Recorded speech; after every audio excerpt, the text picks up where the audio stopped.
Warning. This program contains strong language, auditory violence, and mental nudity.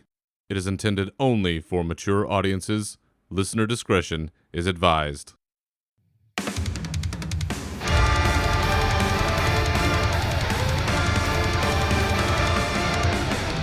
Welcome to your uncensored home for World of Warcraft news and opinions. With your host, Berzerker, this is Unshackled Fury.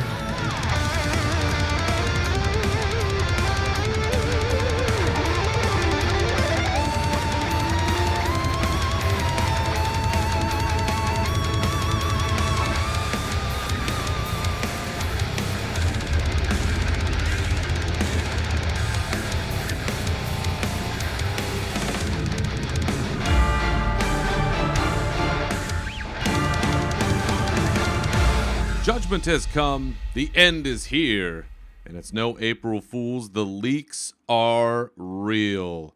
So welcome back to your uncensored home for World of Warcraft news and opinions, Unshackled Fury.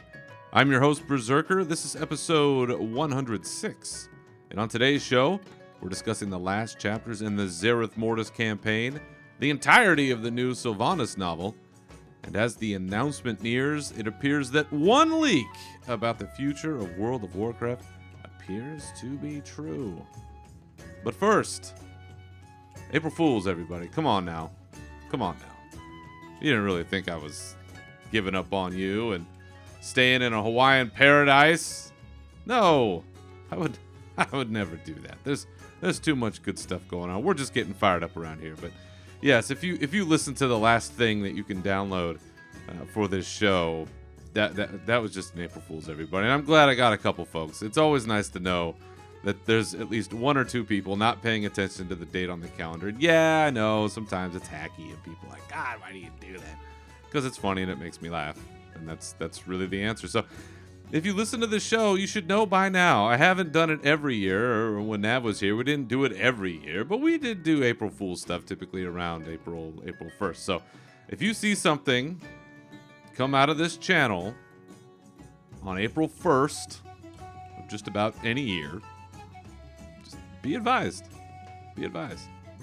Episode 50 was probably the best example of this. So if you go back, episode 50, the big one, go back and you'll see probably the finest example of this. I don't know if I'll ever top that. Maybe, but fair warning. That's what's going on here. But yes, that was just a fun little thing. I recorded it on my phone, walking on a beach, and I was like, hey, I think I can do this just all from here because I didn't bring a computer, recording equipment, or anything. So that's all that was, just all in good fun. So thanks for hanging on. Hopefully, people didn't hear that and go, well, fuck that show, they're done. I'll never download another thing again. Well, some people will do that anyway from any episode. I don't know if April Fool's necessarily has to be the one that breaks the back on that one, but nonetheless, here we are, and did have a good vacation. Appreciate everybody's patience. I think this schedule right now, we'll be back on every other week schedule, and that'll work out great because we do have a big announcement coming up in just a little over a week. And we'll get confirmation as to whether or not the leak that we've all seen at this point, I think if you've been anywhere near the Warcraft universe, you've seen something about it at this point, then we'll know. We'll know for real. Is it real? It's probably real. So, I have a very spoilerific episode for you today because I love you, my dear listener, so much. I blasted through the Sylvanas novel in a week's time to get through it and get all the juicy tidbits and see how that lines up with the end of the campaign, because we've had chapter 7 and the epilogue since last this show aired. So we'll be covering a lot of that and the leak. So spoilers abound today. So if you're trying to save yourself and you want to either experience these things in real time for yourself, either playing through the campaign or reading the book or waiting for the announcement on the 19th, this might not be the best episode for you. You can come back and listen to this later. You can always download it and just hold on to it Always helps me get a download. But I'll leave that up to you. But this is there's no way to talk about any of this while dancing around it. Frankly, there's just too much. So that will be a lot of the news section today. But before we get to that, there's not going to be a rage portion of the show today. But I wanted to talk about something else that I think is genuinely really important, not some bullshit thing that I'm being fake mad at or half mad at or real mad at. This is something that is very real and something that I don't mean to bring the show down, but it is something that I need to get, I think, out of my brain, off my chest, and something I feel is really important for everyone and certainly for our community. And so I want to tell you about a neighbor, a friend of mine, and for the purposes of this story, we're going to call him Rick. And Rick, my neighbor, Rick, a very successful person in life. From every conversation I ever had with him, beautiful family, lovely home, entrepreneur, had a very good business, was going off like gangbusters during the pandemic because of the nature of the work that they did. Was very successful in every regard, and I always enjoyed talking to Rick. He always had something kind of funny to say, and there's a project that I'm working on elsewhere that he and I would kind of chat, just standing on one side of the street and the other, and just having a good old chat about what it was. And he was very encouraging for this project that I'm working on, and he certainly seemed to have his shit together. As we look at other people in our lives and we go, that's somebody who I think has their shit together. Somebody who whether I realize it or not, aspire to follow in their footsteps. For myself, I don't really have a lot of mentors. And so I look kind of to other people as examples of who I think I might want to be at certain stages of my life. Rommel, famed listener of this show, Rommel's going to laugh because he and I used to have a manager who, when I was in my early 20s, I very much looked to as like, that's an example of somebody who I want to be with the kids and the house and the good job and all these things. And of course, that guy's life, as Rommel will laugh about this, it turned into a complete disaster. So that part of it, I did not necessarily want to follow. But I looked to these people in my life as examples, and Rick was one of these people. Somebody who a bit ahead of me in life, but somebody who seemed to have their shit together, and somebody who I really admired and respected. So we go back some time ago. This is going to be about a month ago.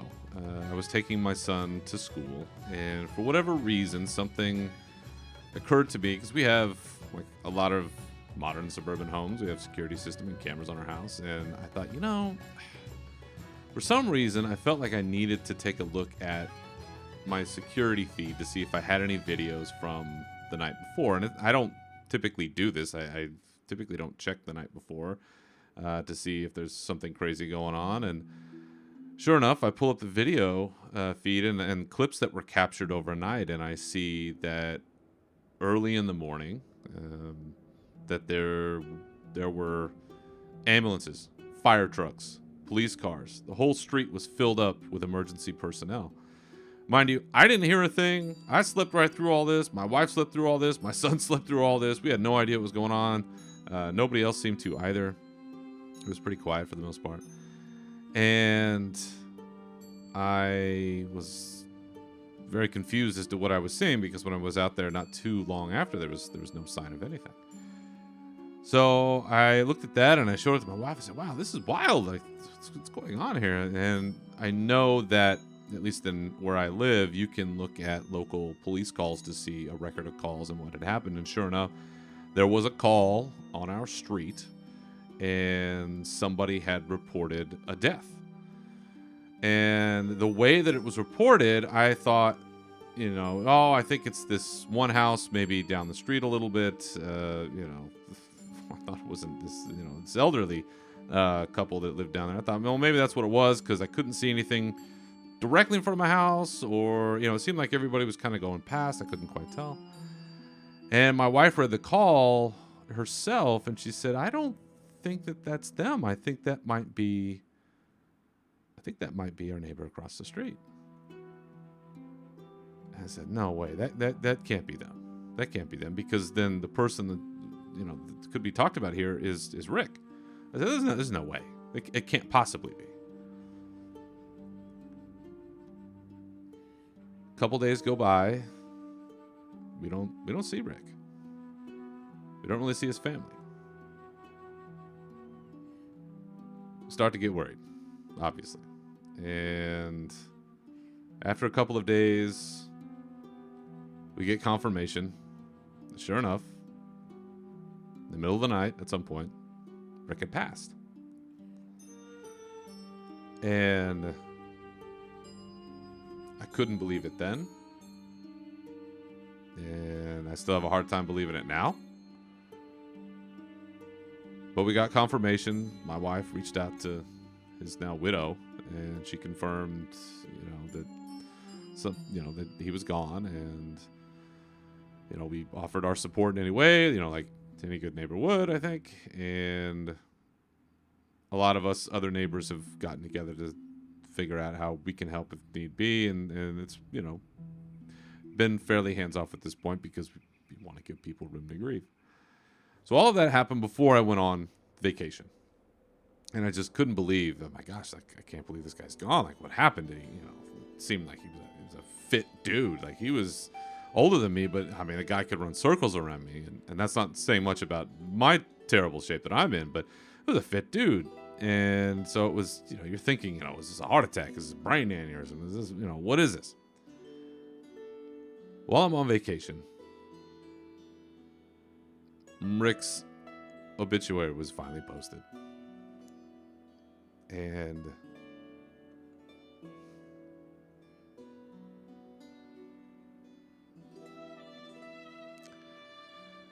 at the end of the obituary, it said that Rick had committed suicide.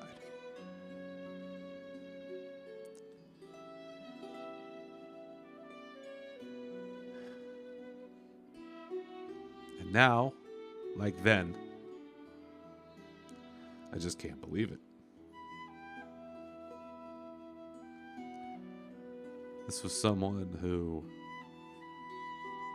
had, in my eyes,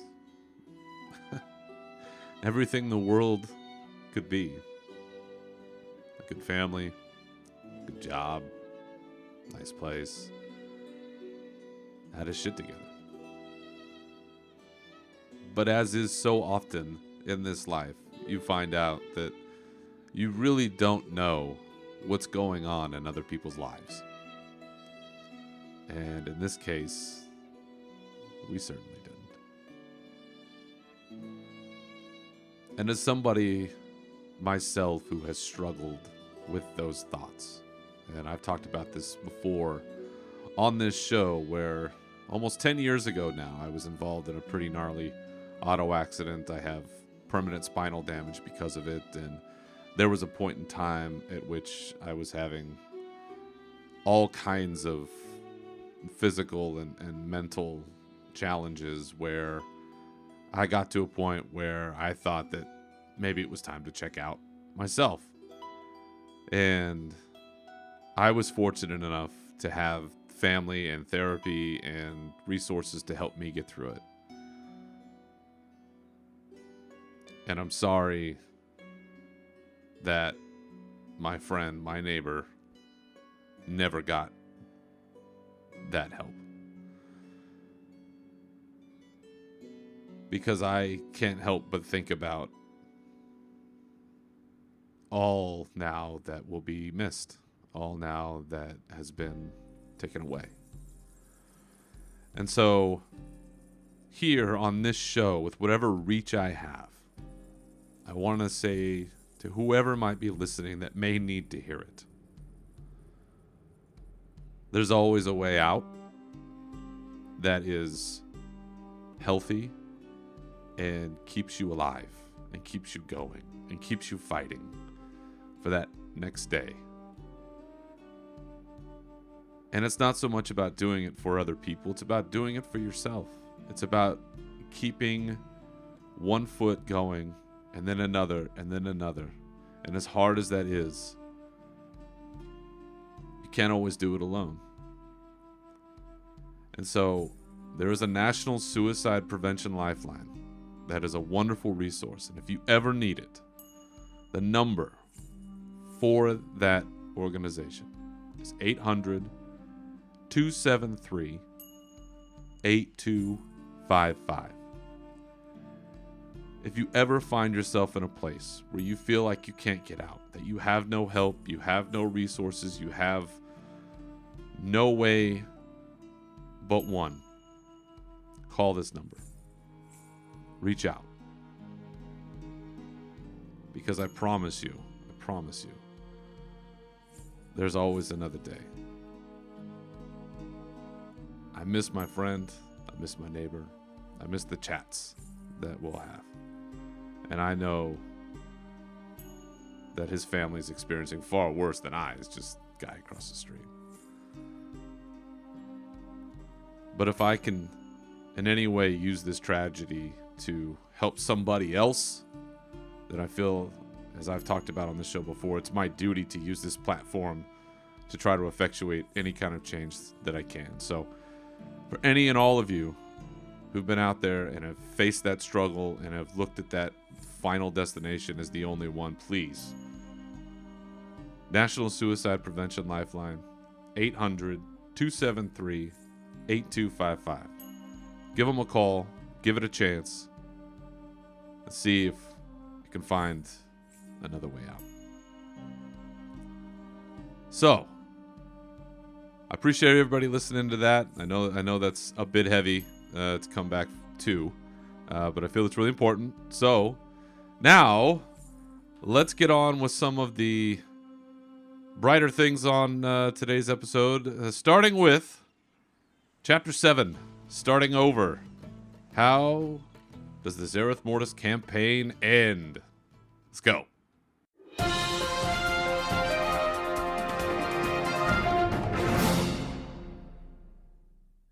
So last we left this campaign, we were on a search to create a new arbiter.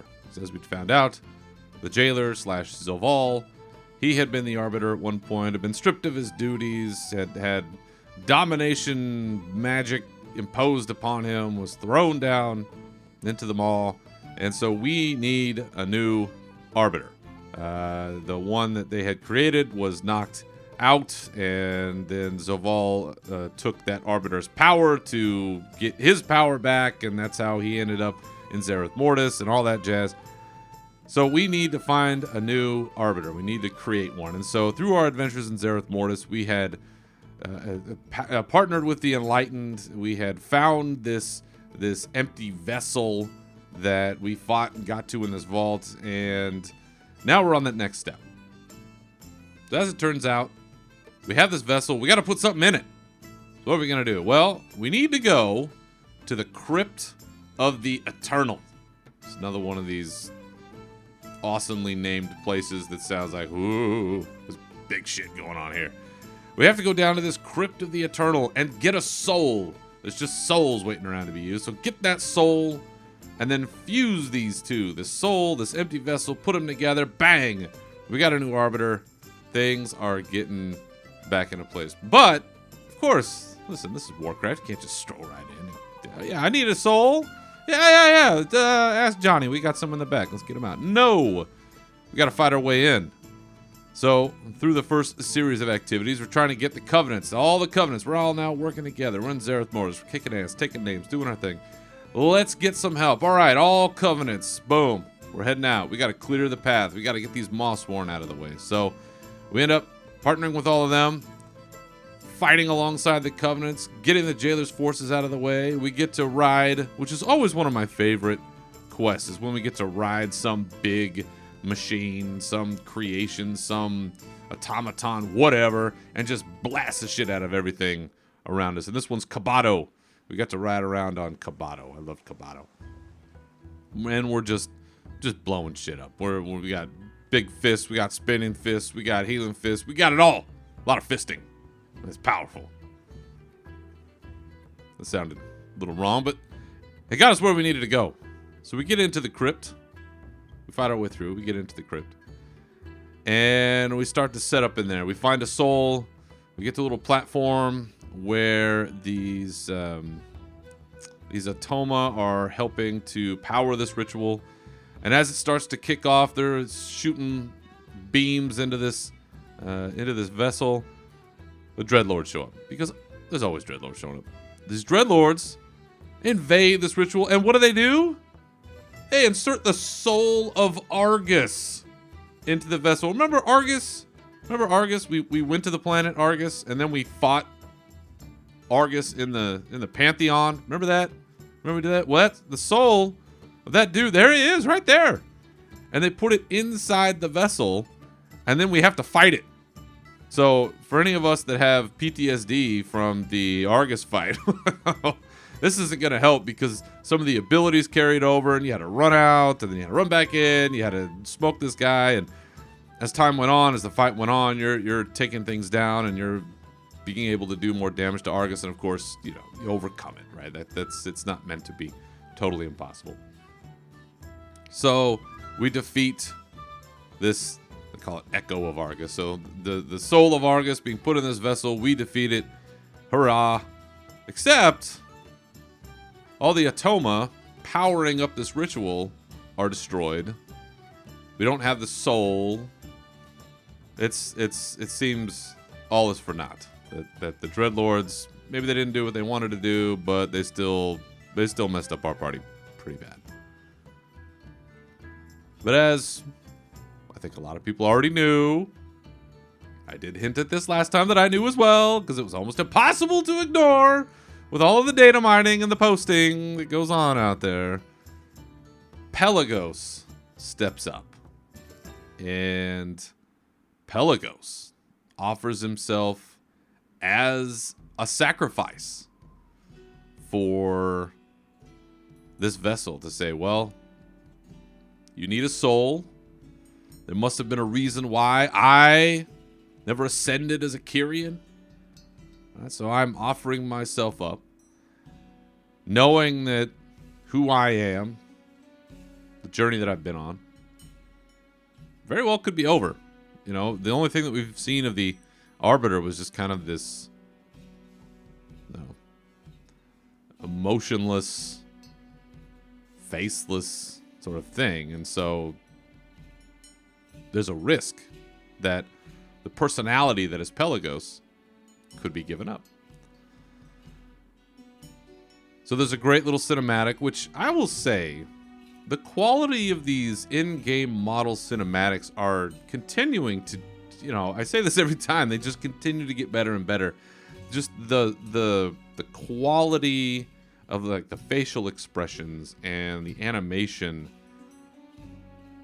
it just continues to smooth out. I don't know if that's the best way to put it. It becomes more in line with the higher quality cinematics, at least the in-game ones that we know. So Pelagos offers himself up, and fortunately for us, the Oracle that we repowered is able to do the ritual herself, and Pelagos becomes the new arbiter of the Shadowlands. So a lot of people knew this already, and it was controversial when that model was data mined, and that was a lot of the sort of sound and fury that happened when this occurred, is people like, oh my gosh, that doesn't make any sense. Pelagos, why Pelagos? That doesn't make any sense. This is nonsense. And so we end that, essentially that chain of the campaign, with a new arbiter. But the jailer is still out there. So at this point in the story, depending on where you've played through, I know we talked about the end cinematic already, but story-wise, this is where things end, I think, before you defeat the jailer, because at this point, I don't believe that the jailer has been defeated in the story. So Pelagos, new arbiter, still himself, but now empowered, right? Didn't lose the Pelagosiness of things. Still Pelagos. And then we go into the raid, and then we've talked about the raid. You go in there, and Zoval does his thing, and we defeat him, and then we see, oh my gosh, this is what happened with Zoval, and people didn't really dig that cinematic because it didn't answer a lot of questions, because the main thing that people cared about was what happens to Sylvanas. That's what the story's been for like 19 expansions. What is going on? Well, we have answers. Since that time, we have had the epilogue, the much hidden, the mysterious epilogue that people knew about, and then it disappeared, and it wasn't on the PTR, and for good reason, because let's talk about the Sylvanas novel first. Because the Sylvanas novel ties in quite directly with where we are right now. And so I will say that for me, playing a little catch-up, both in-game and with this book all at the same time, was an experience that I recommend for everyone, because it was pretty amazing to see things play out as I'm playing them in-game and see things referenced in the book at the same time. It was pretty fun. So, before we move on, let's talk about the Sylvanas novel. So, first off, as I indicated on Twitter when I was about 3/4 of the way through, it's a fantastic book for the Warcraft universe. Probably second to Arthas, and that's a bias on my end, because Arthas and that story is just so, I'm so close to it. I love it so much that nothing could ever beat it in my heart. But this one's pretty close. And for a character that anyone that's listened to the show, you know, I was tired of Sylvanas. I was ready to be done. I'm like, oh, and I was not really looking forward to reading this book, to be quite honest. I was like, all right, well, I'm going to do it. But I enjoyed it. I enjoyed it quite a bit. So here's what it is. It does contain some what I would call soft retcons. Because what it did was it provided a lot of internal dialogue for moments that we saw. And yes, based on the way that the story is told, I think we try to infer character motivations and why somebody did something based on what we're looking at. But this is providing something that we can't see, which is that internal dialogue, that internal machination of, well, I'm doing this because of X, Y, and Z. And a lot of what we had kind of bounced back and forth is, who is Sylvanas loyal to? Is it the Horde? Is it the Forsaken? Is it herself? Is it the jailer? What's the deal? And the first half of the book, more or less, tries to answer that to some degree by giving a great deal of Sylvanas' backstory that we did not have before. Lots of very intimate details about this character's life. In particular, about her brother, Lirath. Lirath? I think it's Lirath.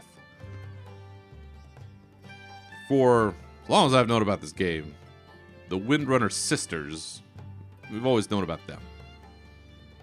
Alaria, Sylvanas, Verisa.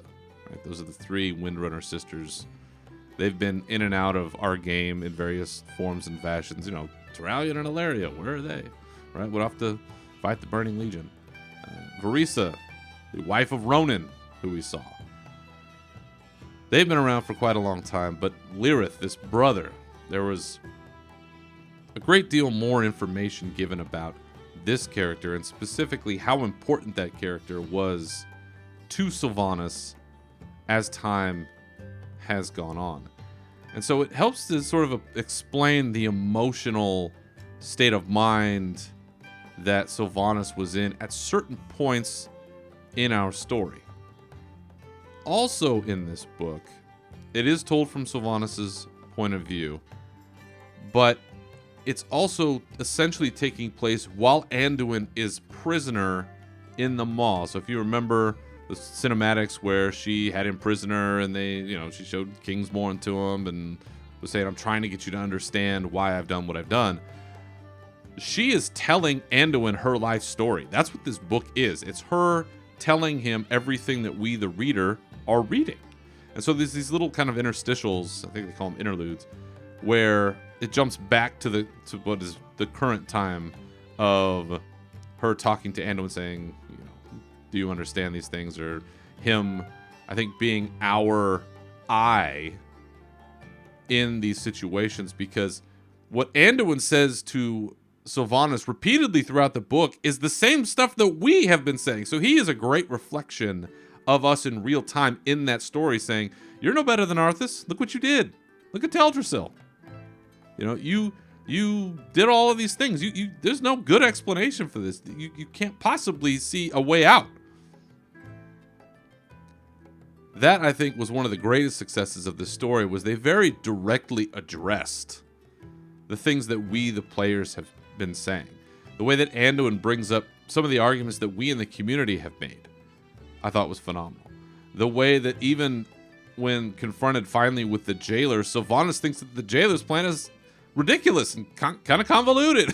She even says, no way that he could have done all this.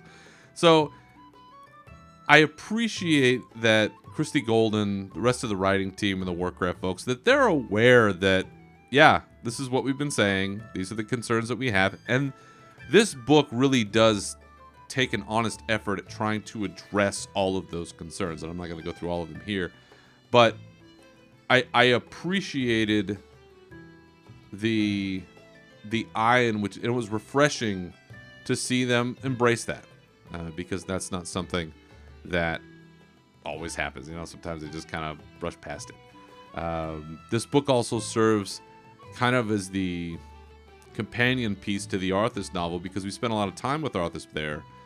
But here, we're also spending, I thought, a fair amount of time with Arthas when Sylvanas had been raised as the Banshee, and what she learned and how she broke free and how the other Forsaken broke free. And it does follow through basically from her earlier life up through literally the moments that we are currently experiencing in game. But it showed the other side of what was happening. And so it's like on one side is the Arthas novel, on the other side of the coin is the Sylvanas novel. And they make good companion pieces spiritually, if you want to think it that way. Outside of sort of these soft retcons, or filling in more information, if you will, this novel was really a story about trauma, about when it happens, about reliving that trauma, confronting that trauma. How do you handle something when how do you manage the expectation of what is fair when someone takes something from you? Not by your choice. When somebody takes something from you, irreparably changes you, and you feel there's no justice, that the perpetrator of this wrong has not had anything happen to them that you feel makes the situation better, okay, equal, fair. For Sylvanas being killed by Arthas, being raised as a Banshee, being used as a Banshee to kill innocents in Silvermoon, it's those experiences and other situations around it that are outlined further in the novel.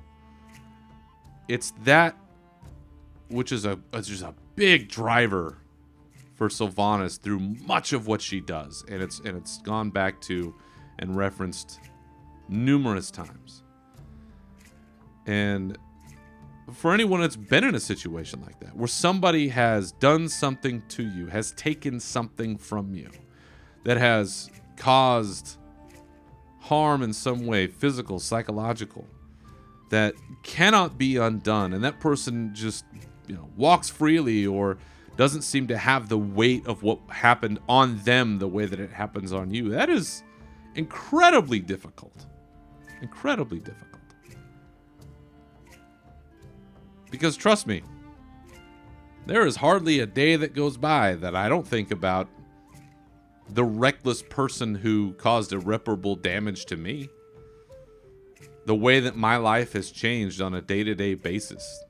All of the things that I've experienced will continue to experience. How things will get progressively worse as I age. And that person is walking around and probably doesn't, they remember what happened, but I doubt that they've thought twice about it in many years. And it's a daily thing for me, right? People who've been in a situation like that, you either come to terms with it and you make peace in whatever way you can and say, it is what it is. It's what happened. I'm going to do the best to take care of myself, and whatever happens with that person, that's out of my control.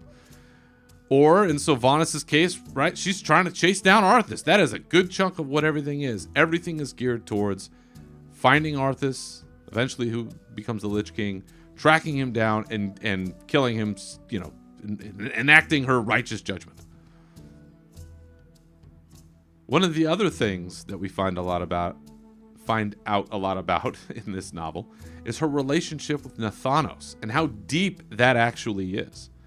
We always knew that there was something going on there, but this book really goes into great depth into why Nathanos is so important to her. And initially, I think it's pretty hilarious that they describe him as essentially like the ugliest dude who ever walked the face of the earth, but it's part of what is so attractive to her because her life is all about everything being pretty and nice and civil, and he's this ugly, gruff, sarcastic, and really good ranger, essentially. He gets into the ranger ranks there, which was a huge scandal, right? But it's clear that the two of them have love for each other, and then as time goes on and they're both forsaken or dead, and the way that gets resolved, right? It's a big part of this book. And one of the questions that we have asked is, at the beginning of this expansion, when we saw Tyrande unleash her fury and send Nathanos into the afterlife, we've been asking ourselves, well, where's Nathanos? Where did he go? We assume he must be somewhere in the Shadowlands. They couldn't just throw that out there for nothing. But this book goes into great detail into why those two have such a close relationship. This book also, as a lot of people were expecting, explains the deal that was made with the jailer and Sylvanas. Why? Why did she do all these things? Now, in real time, we know that they're kind of backing into some of these explanations because of what happened with, let's say, Alex Afrasiabi and the desire to have this holy shit moment with Sylvanas where she burns down Teldrassil, and they didn't really have an out for that. And this book, along with the game, is trying to sort of back into these explanations as to how that would be, and it's pretty straightforward. It's pretty straightforward. If you'll recall, back when this expansion was first launching, and Nav and I were talking about this, I brought up the fact that if you think about it, the way that this afterlife system is set up is it's fucked up. To, let's say, be a Kyrian, as we saw with Uther, right? To forget or purge all of your previous life, that who you were before, your relationships, your family, none of that matters anymore. We're giving all that up because now we're gonna try to ascend. And that never sat right with me, and apparently it didn't sit right with Sylvanas either. Through the novel, we get more context into also what happened during the Edge of Night story. So if you recall, one of the best ancillary pieces of material for World of Warcraft is the Edge of Night story, where Sylvanas throws herself off the top of Icecrown to obliterate her body because, she didn't get her kill on Arthas. Right? All of the things that she had done to try to get Arthas, and we got him. She didn't get him, we got him. And she decided that was it for her. And she ended up in this realm that was dark, and Arthas' spirit was there, and there were Valkyrie there. Well, we get more of an explanation as to what happened. And part of that filling in is the jailer coming to her and giving her the spiel of, look how unfair this is. And let me show you these afterlives. Here she wanted to see Zul'jin. She wanted to see other, who else did they show? Kael'thas, I think. And the two of them in Revendreth having anima drained from them and what that looked like. And she was saying, look, here are, Zul'jin, I believe, who'd slaughtered her people, was given an opportunity for redemption, but she had not. She had been thrown straight into the maw when she died again. Not when Arthas killed her and she started feeling something good, which is probably a better afterlife. It was after the incident at Icecrown. And he allowed her, the jailer allowed Sylvanas, to tour all of these various afterlives, and she was there apparently for quite a while.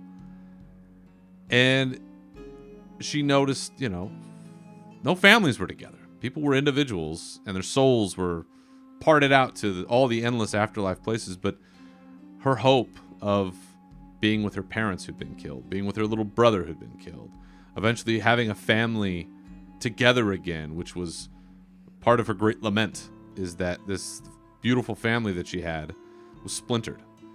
And in the version of the afterlives that exists, there's this cold arbiter making these decisions, and families are never even reunited in the afterlife. So how could that ever be right?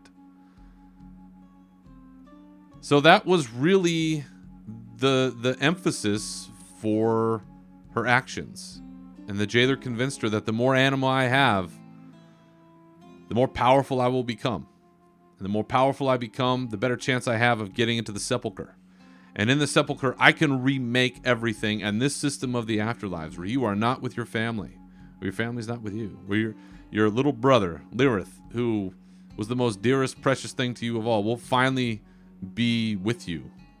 Right? If you do this for me, you send these souls to me, you create war and destruction and send all these things to me, all these powerful beings with anima to me, big and small. I can do this. We can do this. We can be partners. We can make this happen. And so really that's it. That's why she burned Teldrassil. I think we got some indications of that before. But ultimately that is the reason that they have settled on, is that this was all an effort to feed anima to the jailer to unmake the afterlife, so that the decisions and the life that you lived matters. Right? That was Sylvanas' big thing, was that no matter what happens in life, you're going to be judged by this emotionless, faceless arbiter, and they're just going to put you wherever, and then that's it. And that's forever. The life is the little part. The forever is the big part. So that can't be right. And so we follow Sylvanas through all of these times, through her upbringing, through the Wrath era, through Legion, right? Partnering with Varian, what happened there? Leading up through Battle for Azeroth, and then finally into the Shadowlands. Right? We're finally into the part where she marches up to Icecrown. That's pretty much where it ends, right where the Shadowlands begins. Story-wise, it then leads us into the epilogue of Sylvanas' judgment. So we know that we essentially captured Sylvanas before we went into Zereth Mortis, and so we've been trying to help her, get more information from her, depending on what lens you want to take on that. But in terms of the novel, Sylvanas, it is one of the best pieces of Warcraft literature that exists. Christy Golden, who is part of their writing group at Blizzard, so not just Warcraft. Like, she does Warcraft stuff, but she's part of the kind of the overall group that works there. She did a phenomenal job. The only real issue that I take with this is that, once again, there is very valuable information in this book that isn't in the game. And the context, the inner dialogue, the explanations, the reasoning, maybe Maybe the reasoning is thin. Maybe it's not the strongest argument, but it's something. And whether you agree with it or not, things make a lot of sense. It follows that Sylvanas, through her trauma, led to these decisions of how she felt she could remake reality to make things fair in a world that isn't. Right? It made sense. But unfortunately, a lot of that is not in game. So for people who only play the game, it's not going to have that color to it. It's not going to have that extra oomph. So, e-reader, if you like a real book, get a real book. If you're into Warcraft lore, I would pick up this book. I really would. Because it touches on so many different eras of Warcraft. Not just World of Warcraft, but Warcraft. And it fills in so much about this character who is, like it or not, one of the central characters to the Warcraft universe. So we go through the novel. We've gone through Zereth Mortis. Now we get to the part in the story that everybody's been waiting for all of this time. The jailer's defeated. Here we are at last. We've had all these theories about what happens to Sylvanas. Where does she go? What does she become? You know, Nav and I used to talk about, oh boy, here we go. Full redemption story. They're just going to say, well, you're sorry and you can go. Or, you know, is she going to become the new jailer? Because is this like a Lich King situation? Does she become a new Lich King? Does she become the new Arbiter? Which we already knew with Pelagos that was not to be. What happens? What happens? So we get to the part in World of Warcraft, in-game. We are in Oribos.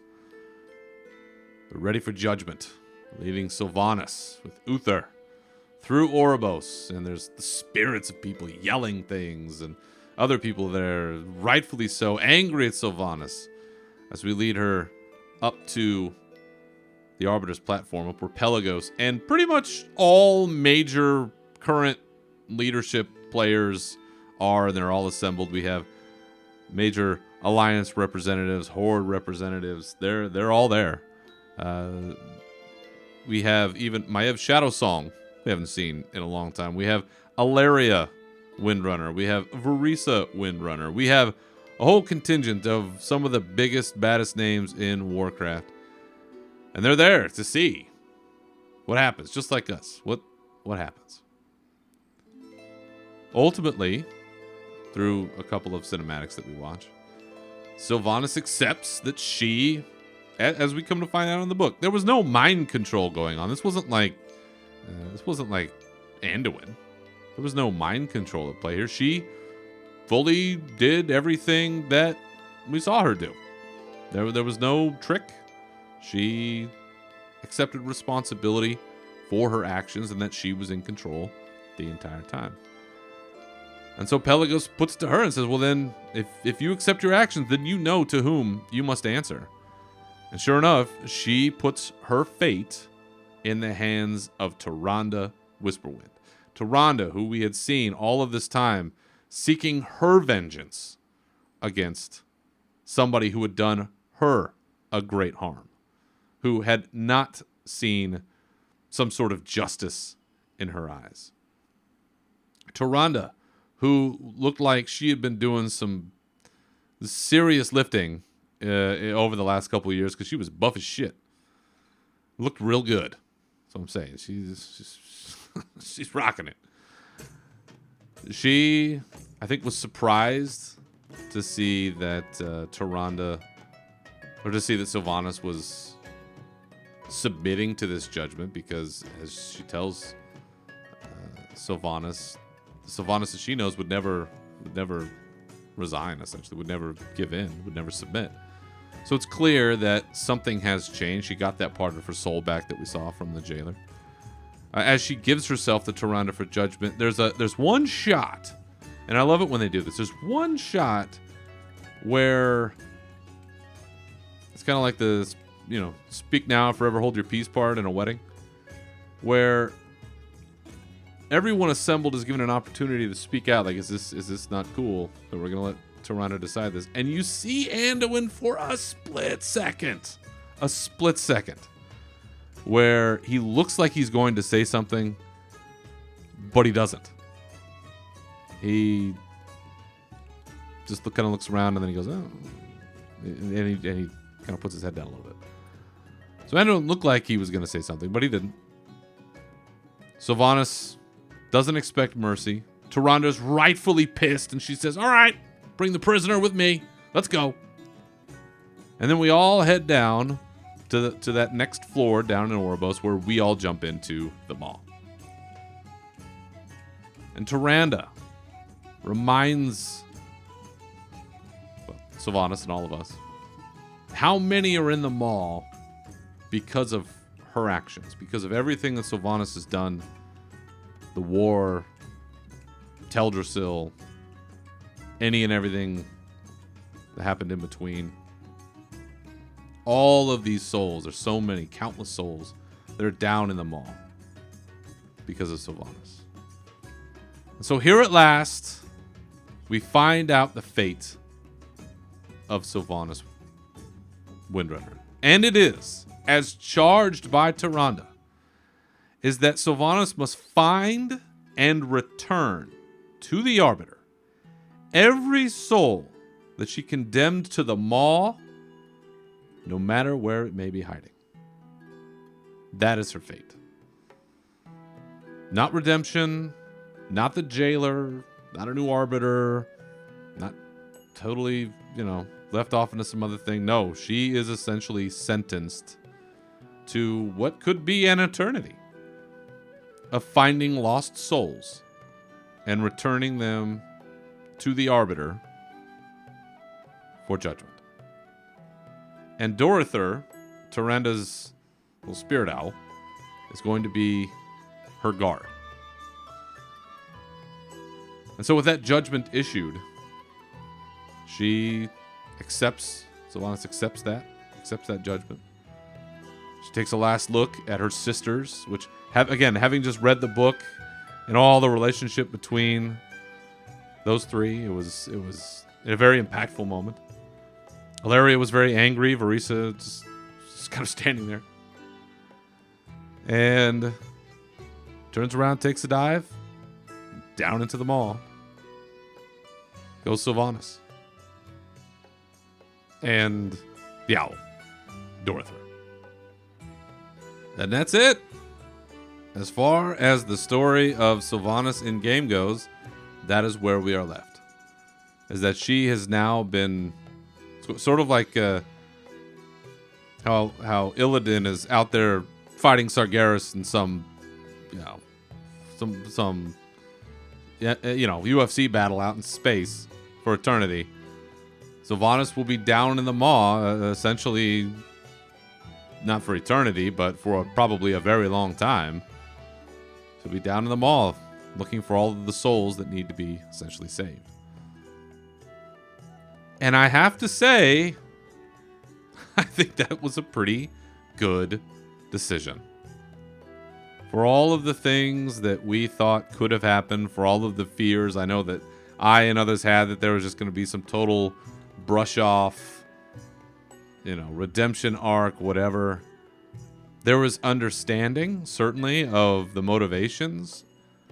But I think that this is probably the most elegant way that they could have resolved all of what has happened in recent years.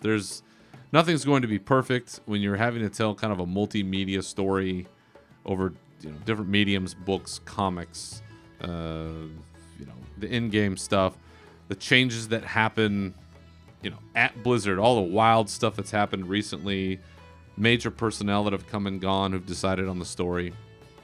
It's a near impossible task to try to keep all of that on one straight line. But I think that they've threaded the needle about as well as they could have. I, as somebody who was really against the whole Sylvanas redemption arc, I am with this ending. I am okay with this. I am pleased, in fact, that this was the answer that they came to, because there are so many other things that could have been worse, quite honestly. So after all that, that is where Sylvanas has ended up. Now, like me, I hope you as well stuck around after the quest was over to talk to a few of the other major characters that were around, because there were quite a few conversations to listen to between these major characters if you clicked on the, stay a while and listen thing. There were, as I understand, alternate conversations that happened with different entities depending on your character, choices that you've made. So there's kind of a wide range of things, or at least some range of things, as to what you as a player may experience when you see these conversations. Of course, you can go on Wowhead or other places to see other versions of what you saw. But the most interesting to me, certainly Bolvar and Darien talking about what do we do with the Scourge, right? Like, what happens to the Scourge? What are we going to do? They're going to run wild. Well, no, we're going to have, the Death Knights will take care of it. Okay, cool. Lorthamar and Gen, they have a very terse conversation, or at least Gen does with Lorthamar, so check that one out. Let's talk about my boy. Let's talk about Anduin. What happens to Anduin? He's been through a lot. As a essentially 20-year-old, seen nothing but war, corruption, Legion, old gods, death of his parents, didn't really know his mother, tragic death of his father, friends. It's been a rough road for this kid. Was tortured down in the maw, was used as a servant of the jailer to commit atrocities, tried to kill the Archon. Been through a lot, this kid. And so when you get to his conversation, he makes it clear that he's not exactly heading back right away. He's not heading home right away. In fact, sounds like he's going to stick around in the Shadowlands for a little bit, which is kind of odd. Why would he do that? Well, let's go to the epilogue of the book. Let's go to the epilogue of the Sylvanas novel. And I'm going to read to you exactly what it says. And then I'll tell you what I think. I think what some other people think. And you can decide for yourself what you think. She squared her shoulders. No matter how long it takes, she had said to Tyrande. Let it begin now. But before Sylvanas could again stride forward into the vastness of the maw, she heard a sound. One familiar and utterly unexpected. The distinctive clank of metal armor. Hope, Anduin had told her, is what you have when all other things have failed you. Where there is hope, you make room for healing, for all things that are possible, and some that are not. Sylvanas Windrunner felt hope rise within her, and for the first time in so very long, she invited it in. So to me, that sure sounds like Anduin has joined Sylvanas in the mall.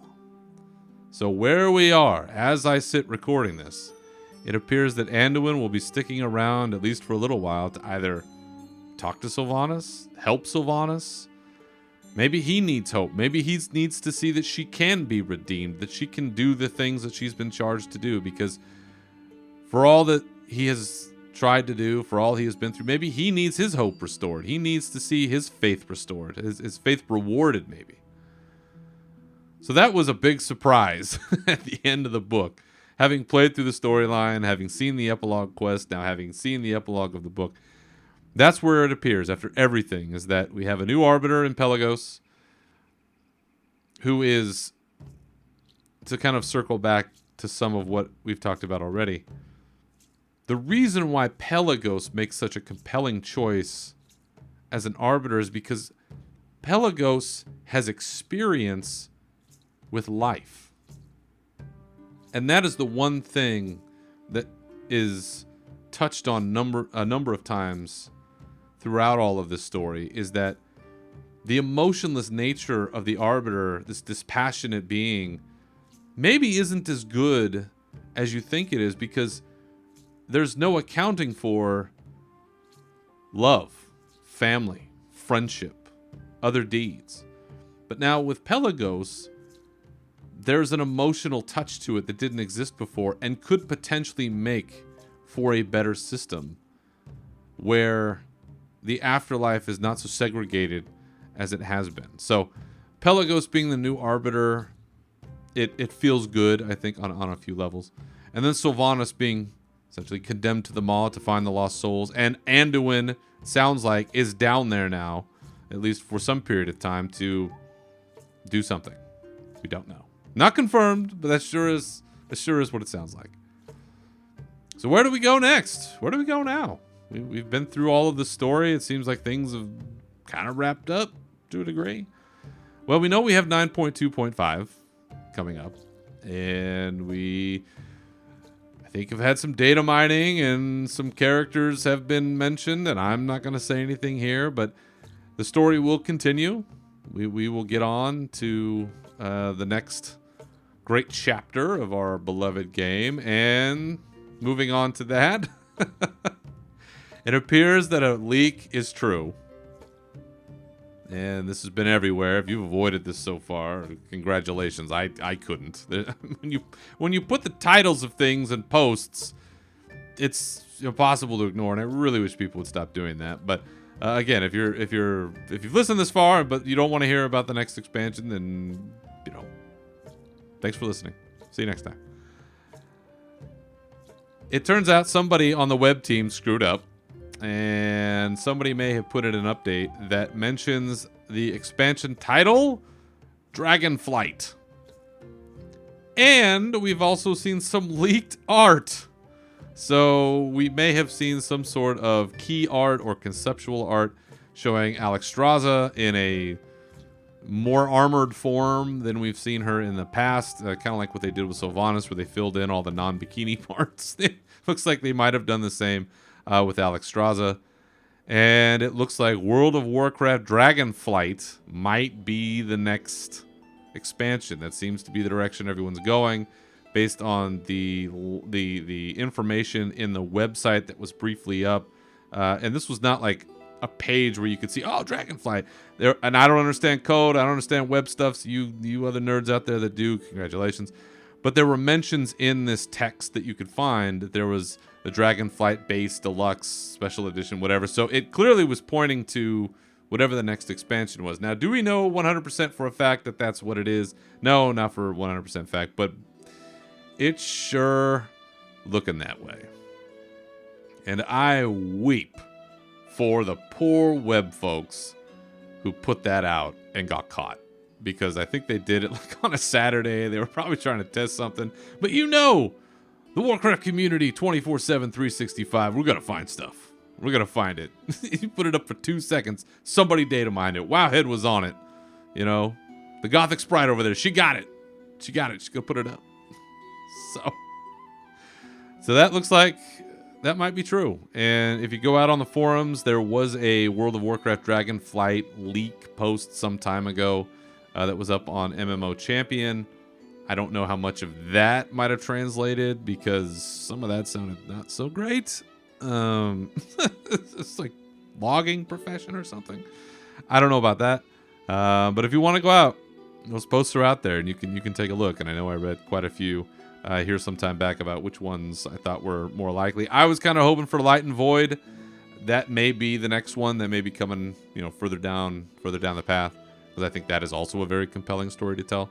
Maybe that's part of the Dragon Isles story. Going to the Dragon Isles, man. We've been talking about Dragon Isles since all of Warcraft. Like that has pretty much always been a place and a thing. So again, going to these places that in lore they have been mentioned, but we in the game have never been there. It's great to mine that material. You have to recall the last that we had left the Dragonflights. So all of the great dragons, they had given their power to help defeat Deathwing. And so they were not powerless, but they didn't have the super godlike powers that they had as the leaders of each Dragonflight. So to see them maybe re-empowered, to see them come back and help Azeroth or help defeat whatever we got to do, if it's not an old god expansion stuff, whatever it is the type of home cooking that, quite frankly, I think everybody, or a lot of people, I don't say everybody because I'm not included in this, I think a lot of people have been asking for is comfort food. Let's go back to Azeroth. Let's go back to swords and shields and dragons and kobolds. Let's go back to the basics, because the Shadowlands, as high concept as it is, and as much as I've enjoyed it, I know that there's a lot of the player base that has not, and that it has gotten away from the core of what World of Warcraft started as. And for a lot of folks, that's what they want it to continue to be. And with Steve Denuser and his team now fully in charge of the story and where it's going, this whether real or implied, this is going to be a soft reset of the game, where now we are going to be in the hands of a team that is a transitional team, and they use Shadowlands to kind of get us to end one part and to get us where we're going. But I'm okay with it. We had a good run with all of the sort of Warcraft 3 stories, and the characters there. Arthas is gone. Sylvanas is going to be doing stuff in the mall. Those stories are going to be set aside for whatever this next chapter is, whether it's Dragonflight or something named similar, or this is the greatest, like the greatest, I don't know, red herring or the greatest trick that they've ever played on the community. It would be, galaxy brain troll level shit. It would be amazing. But it looks like Dragonflight is the deal, and I'm okay with it. I welcome that. I'm sure that the cinematic, the CGI, the full deal is going to be just bonkers.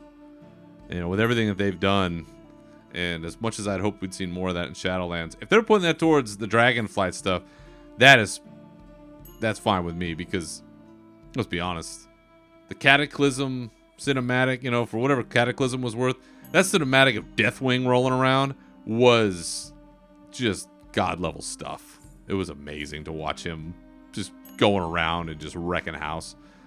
So to see the dragons back, that is sword and sorcery fantasy shit at its finest. That is right at the core. And after all that's happened in and out of game, maybe that's what we need.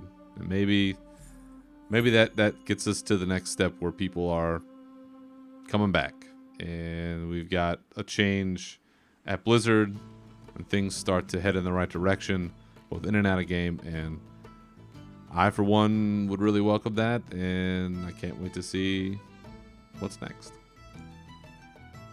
All right. Well, that will do it for this episode.